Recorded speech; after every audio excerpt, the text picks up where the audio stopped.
Yo, what up guys, beside me here, I have a special champion guide for this rare champion. Yes, we usually don't build rare champions anymore in Raid Shadow Legends, but there are some that you absolutely need for some content in the game, and you cannot run away from this particular champion who is found in the Skinwalkers faction, and his name is Gnarlhorn.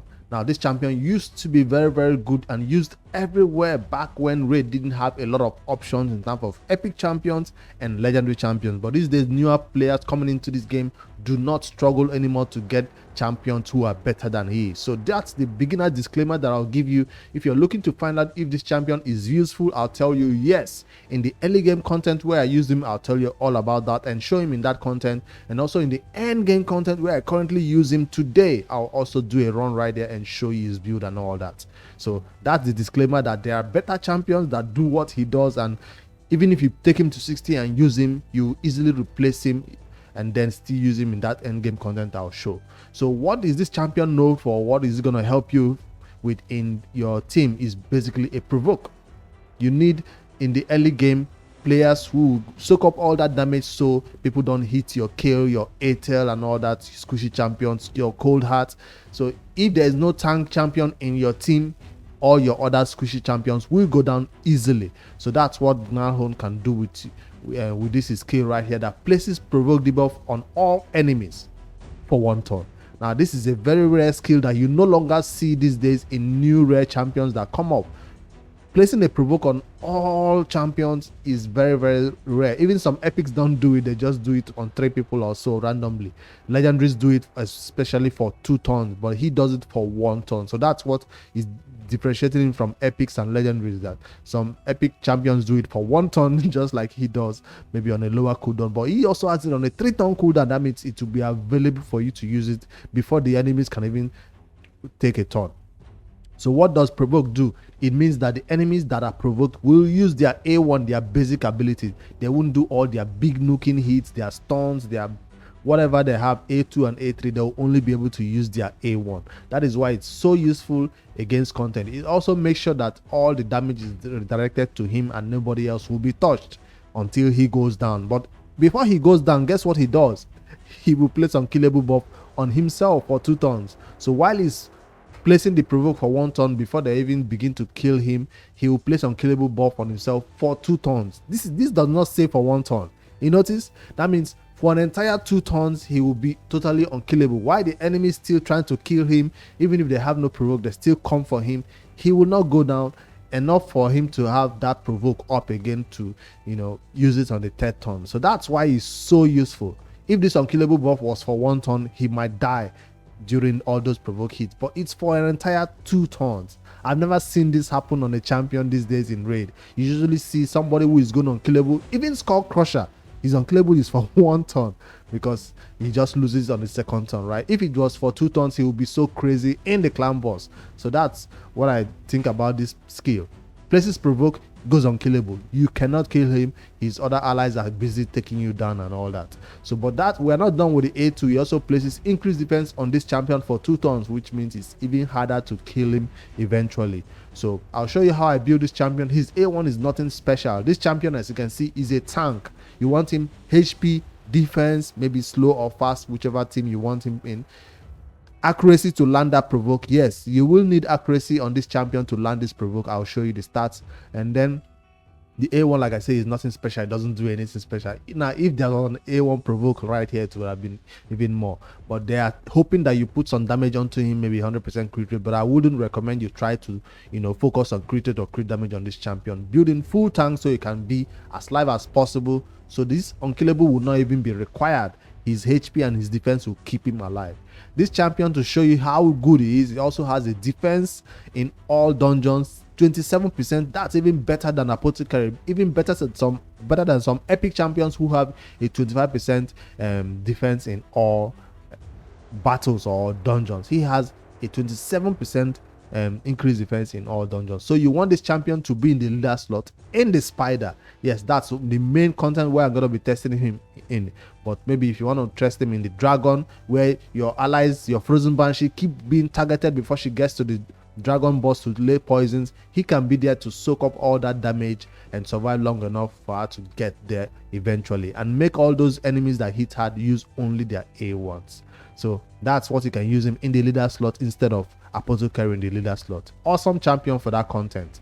So he's known as a tank and a CC champion, crowd control champion. All right, I think I've broken down his skill long enough. Let's head over into some action and show you his gear that I put on this champion so you can see him, how I used him in the early game, where we will head straight up to and show him off. Now, this build that you see on this champion was what I had on him before. I didn't rebuild him just for this video. No, I didn't regear him just for this video. Ever since I've been using this champion, this has been a gear I used on him. So you might be wondering, how did I get legendary gear on him? It's because I did not use it in the early game. That's the truth. I'm gonna be honest about that. I never used this champion in my first year of playing raid or whatever. It's only when I needed to face Doom Tower hard secret rooms, that's when I built this champion to 60 and put this new gear on him. So, but no matter, you can still look at the stats and make it according to the content you're trying to build. So for Dragon 20, for Spider 20, you want to be about 220, 250 accuracy. Accuracy will be needed to land that provoke for the wave. This champion is basically useless against the Dragon boss or the Fire Knight boss or the Ice Golem boss, but he's useful in the wave. That's the only purpose why he's in your team, to keep everybody else from taking the damage. So accuracy will be needed to land that provoke on the enemies. If you can see the accuracy skill, it says places. This skill does not hit. It doesn't go and touch anybody. So he does no damage on the A2. He does no damage on the A3. That is the reason why I say he does not need to be built with damage. Right? He's just going to be using this skill once, using this skill again, use this skill again, so go back to this one. He circles around the skills, and this A1, you might be missing out on it entirely. So that's why it's not important for him to be built with damage. So back to the total stats I was looking at. Accuracy is the first priority on this champion. When you have the required accuracy to land that provoke, then you can begin to build HP and defense on him. Those are the two secondary stats after accuracy requirement has been met. Speed is a flex. The enemies you'll be facing against the dungeons, whether you're using 20 or 25, why would you be using him at 25? I don't know. Those enemies are slow speed. I'm talking about 100 speed, 150 speed maybe on some of them in the higher dungeons. But so 150, 170 speed on this champion is fine. I've moved up to 200 speed right there because of I'm going to be showing him content in the Doom Tower hard. That's why I put that speed up. That's also why my accuracy is about 335 because of Doom Tower hard accuracy. Those champions do have high resistance, so you need to up your accuracy a little bit if you intend to use this champion for Doom Tower secret rooms. All right. HP, I'll try to get to 80k, but it was taking my speed down. That's why I was like, I'll be fine with 60k. And defense, 3k defense will keep him alive. So that's just the general stats you should aim for. If you can get to 40k HP, if you can get to 2k defense early game, you're fine. So this is more of an end game. Look at my crit rate, not required. Look at my crit damage, not required. If you can squeeze in a little bit of resistance, that will help you so he doesn't get debuffed and then not be able to provoke the next turn. All right, let's see some of the stats. I did put accuracy banner right here, yes, focusing on a little bit of HP. Defense right here and looking for accuracy on that, and defense right here looking for HP and defense. I wish I had a 6-star boot, but I don't. This one does have accuracy and HP, two things that he needs. And this one, defense, HP, resistance, and speed. This one got him to the speed requirement that I need. No damage, no crit damage banner. I mean, no crit damage glove right here. HP is fine. Accuracy substat, speed substat, two things I need. So, and HP triple roll. This is what you need. This is more of an endgame one. It's hard to get these ones. So he's one of these few champions who benefit from the Frost set. I'll tell you which other sets you can put on this champion. This is not the only set that he benefits from. Remember, he does AoE provoke, right? He doesn't hit. So stun set is not for this champion. You basically want the enemies to hit you, then you retaliate. That's about it. So that's why Frost set works on him, because when they hit him, they get frozen. He doesn't have to do anything for them to get frozen. When they hit him, they get frozen. So it's like a 2-turn crowd control. Provoke for 1 turn, freeze for the next turn, then provoked again. We'll show him out in that content. So frost set is the highest one that I'll recommend for anybody that is building this champion for dungeon content or for that Doom Tower secret room. So which other sets can you use on this champion if you don't have good stats on your frost set, which I will totally understand. But frost set is so easy to come by because it's from Dragon 20, Dragon 13. You get it while you're looking for those lifesteal and speed sets. So keep them. Don't be one of those people who sell all frost sets, even the one that are showing you legendary, you still sell it. I kept it because there is no champion in my account right now that has frost set besides him and Molitanka. Those are two champions I have frost on my entire account. Of course, there might be others who need it in the future, but for now, these are the two champions I have built so far in raid in frost set. The next one that I was looking for that you can put on this champion is maybe this one that also does add small chances for him to provoke on the A1.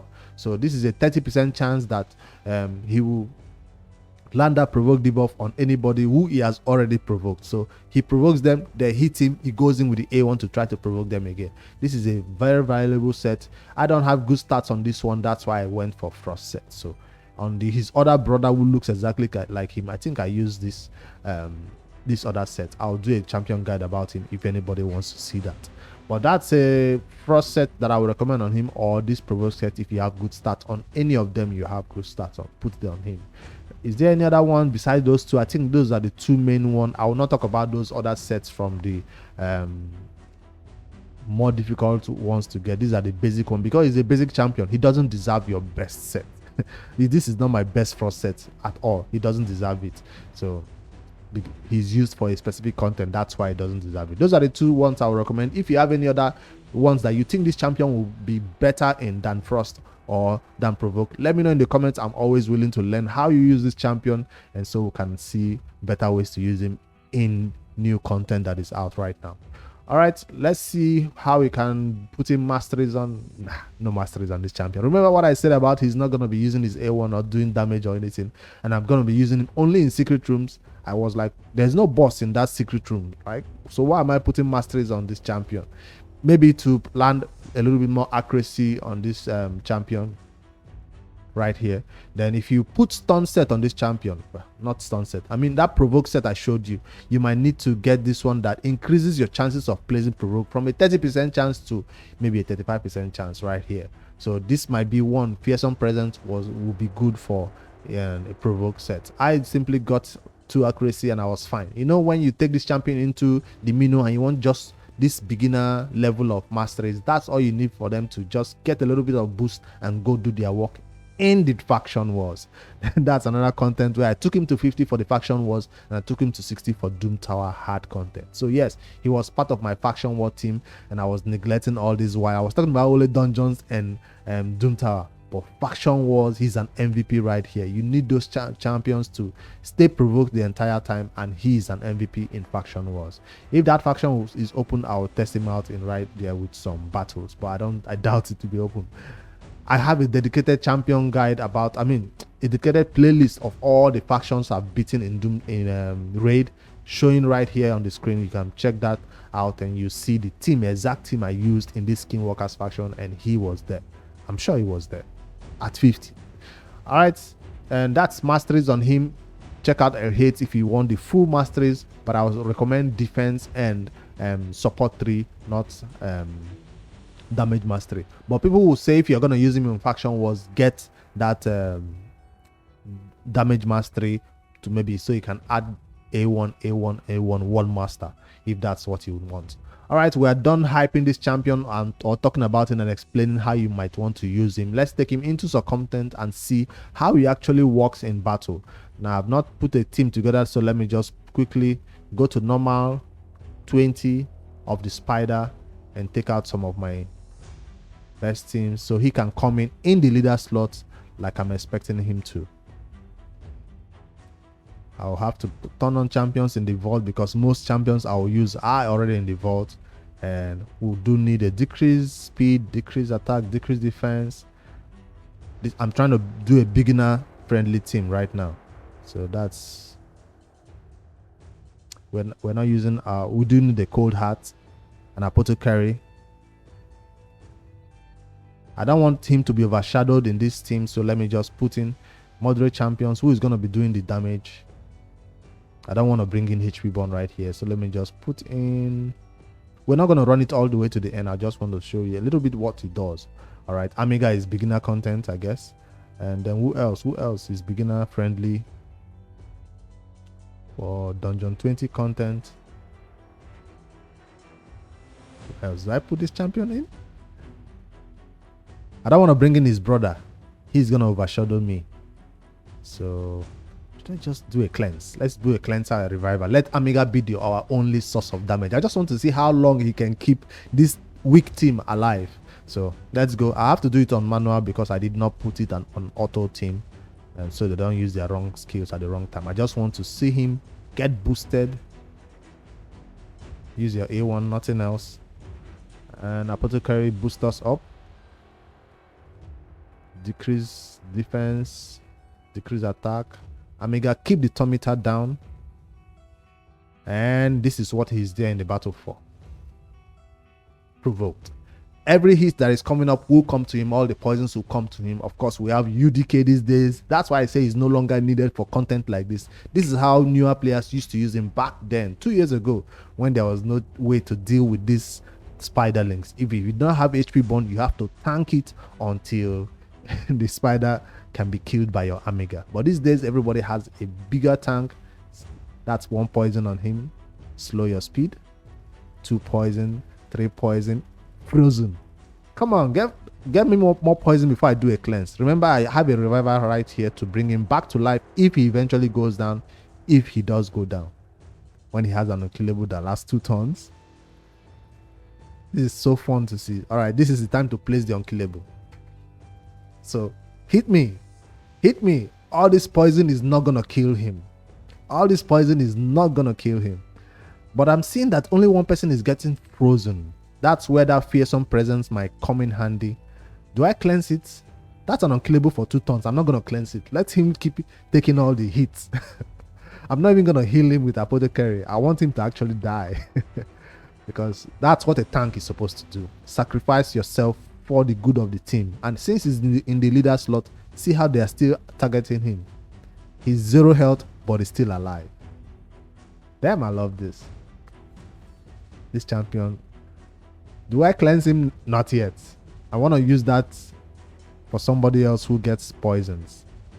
See, somebody is getting poisoned now. They are beginning to see that we cannot kill him. Let's go for somebody else. So that's how it actually works. I didn't bring out enough damage right here, obviously. No cold hearts or no what's her name? Seal the Drake to stun, because he can't just be tanking anything then nobody's taking care of the waves. I purposely did not want to stun the waves so they can actually hit him, but you need somebody else right here to either freeze or stun the waves consistently than he is freezing sometimes. His freeze was kind of weak sauce right here. All right, let me cleanse my Amiga so he doesn't die. Amiga gets the heal, not him. He doesn't need the heal yet. He still have a chance to provoke. If he provokes this time, he's dead, right? He's dead now. That's the freeze. Only 1 person is getting frozen. So fearsome presence is needed if you need to freeze more people. Higher chance right there of placing the freeze. He's still gonna get hit. Apothecary, can you boost him for him to put unkillable? Nah, he's not surviving this one. I'm using only A1 on Amiga, and my Amiga is not in Relentless anymore, else this turn meter will stay down. Ooh, he got healed. Unkillable again. So that's the showcase for early beginner content. This guy can tank all this damage while placing this what do you call it, freeze on the enemies. So I'll end it right here. You can see that he did not die. With the right support, of course, behind him, else he would have gone down a long time ago, with his unkillable that helped him stay alive. So what I was talking about is that fearsome presence recently used on the mastery. This might have increased his chances of placing that freeze, because that freeze was a very low chance of placing it, and I guess we needed fearsome presence to make it happen a lot more often. All right, let's test him out in the end game content where I used him. We're done in early game content. That's the same way he works in what do you call it, any dungeon wave where you take him to, whether it's the dragon, whether it's the fire knight. He's just gonna tank all that damage that is coming in until your allies finally take the enemies down and gets to the final boss, where he will be useless just standing there. Now this secret room where he works in this rotation, I think is secret room 4. I've not done it because it's more of a manual run. You can't just auto this and walk away. I've not done it, so am I gonna do it now? I doubt. I'll just show you a little bit of a clip of how it works right here, with the only damage coming in from this dude.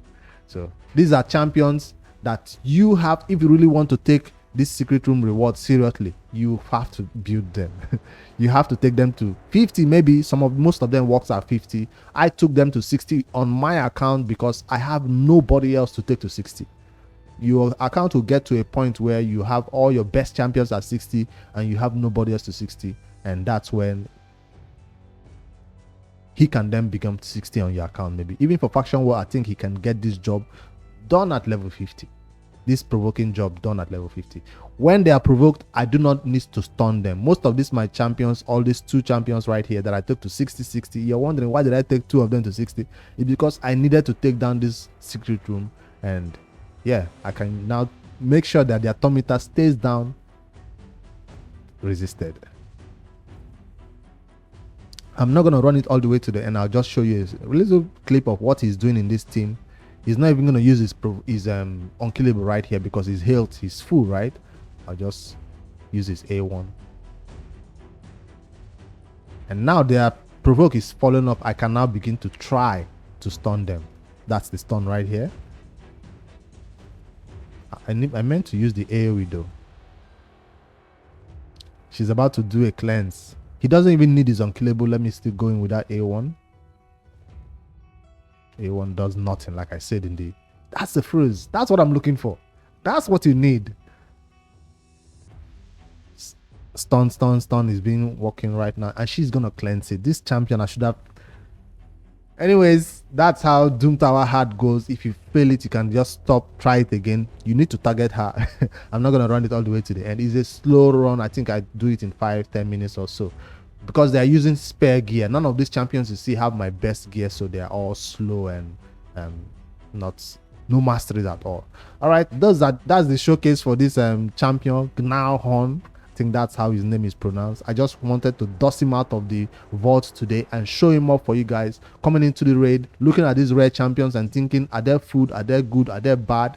You can see how you can use him in the early game. He's not worth taking to 60 over your epics or your legendaries. Fine is what is easily built with books, right? But still not worth taking to 60 over legendaries or epics. There are a lot of them that you can obtain for free while playing the game. He only came into my account at level 60 in Doom Tower Hard, but at level 50 in Faction Wars. Speaking of Faction Wars, let me just spy if that faction is open. Skinwalker's faction is not open, so I can show you off. Like I said, check my playlist for Faction War videos where I took that boss down with him and other champions in the team. All right, let me know what you think about Gnarlhorn. Where do you use him today in the game, or did it help you way back then? Is it chilling in your vault right now and only being used in secret rooms like mine, or I use him in some new content with some strange build that I don't know about? Let me know in the comments, guys. Hit like in this video if it helps you out. If you're new to raid, I post daily raid content. Make sure you subscribe for more raid videos. Later, guys.